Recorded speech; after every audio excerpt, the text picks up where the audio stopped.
Hello and welcome to Week in One. I'm Michael Apple. Here's a look at news that made headlines this week. The state capture inquiry resumed this week and staggering allegations emerged about the company now known as African Global Operations. The company says it spent up to 6 million rand in cash per month on kickbacks. Bosasa's former chief operating officer is implicating himself, his former boss and colleagues in corruption allegations. ENCA's Aaron Bates is following the story. All right. Day one of 2019's hearings signalled a breakthrough. My full names are Angelo Agrizzi. Do you have any objection with taking the prescribed oath? It's the first time a self-confessed corrupter has taken the stand. Please raise your right hand and say, "So help me God." So help me God. Angelo Agrizzi's admitting to being the bagman for bribe money. You may proceed, Mr. Pretorius. Thank you, Chair. Chair, the plastic bags are a security bag, very similar to your standard SAPS security, what do they call it? Evidence bag? Evidence bags. They are serialized and they have a tamper-proof seal. In this case, however, the bags are not transparent or translucent. They are grey, so you can't actually see what is in the bag. That's what they basically are. So cash would be packed in those bags and those bags would be taken out. Agrizzi's claiming union boss Simon Mofokeng was a beneficiary of Bosasa kickbacks. Mofokeng allegedly received up to 15,000 rands worth of groceries per month. It was bribe packs, Chair, it was cold drinks, it was various grocery items, that type of thing, and they had to be delivered to Simon Mofokeng. Did he ever complain?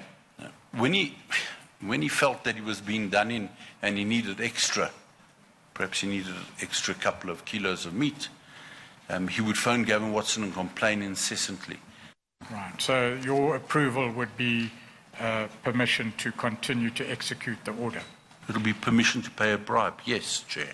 Right. Agrizzi's testified bribes would be logged as operational marketing expenses. He's accusing his former boss, Gavin Watson, of leading a grossly corrupt business. Today, Watson is CEO of African Global Operations, formerly Bosasa. Gavin Watson would spend a lot of time in my office, and so would every other director would spend a lot of time in my office, and normally I would be behind my desk and I had a small table and they would spend time there. So a lot of the times the directors would come in and ask Gavin for money because they need to sort this person out or that person out, or they need to literally pay bribes. So when they asked for money, yes, is that the description or the word they used? Yes. Okay.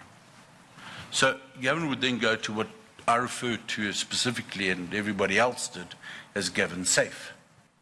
According to Agrizzi, Watson called the bribe cash monopoly money. The businessman is under witness protection. He's implicated about 38 people in his statement. Aaron Bates, Johannesburg. On to news from the continent, and Kenyan President Uhuru Kenyatta has vowed revenge after a deadly terror attack at a hotel complex in Nairobi. The bloody siege saw both locals and foreigners killed. Terror group Al-Shabaab has since claimed responsibility for Tuesday's attack. ENCA's Nicolaus Bauer has more. Run down! Run when you know!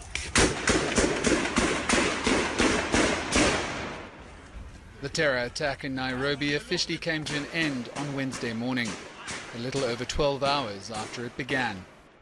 I can now confirm that as of about 1 hour ago, the security operation at Dusit Complex is over and all the terrorists eliminated.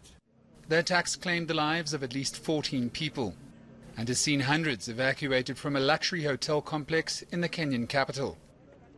Al-Qaeda-linked terror group Al-Shabaab is vowing this attack won't be the last. The objective is clear. Sending a message to the Kenyan government for as long as your soldiers are deployed in Somalia via AMISOM, you will be a target of attack. Some Kenyans are questioning their government's ability to keep them safe. Security should have been beefed up since there was a warning that an attack was imminent. The government should have been more vigilant and not have waited for something to happen before getting serious. They should be serious about this at all times. Back here, South Africa's offering its condolences. South Africa condemns in the harshest possible terms the terrorist attacks in Nairobi in the Republic of Kenya. As a country, as a continent, we are committed to ensuring that indeed the guns on the continent are silenced by 2020. And this particular attack is not only an attack on the people and the government of Kenya, but I think is an affront to the aspirations of the African continent as a whole. Kenya remains on high alert following the incident. At least 5 people are believed to have died and 25 others wounded in a military crackdown on protesters in Zimbabwe.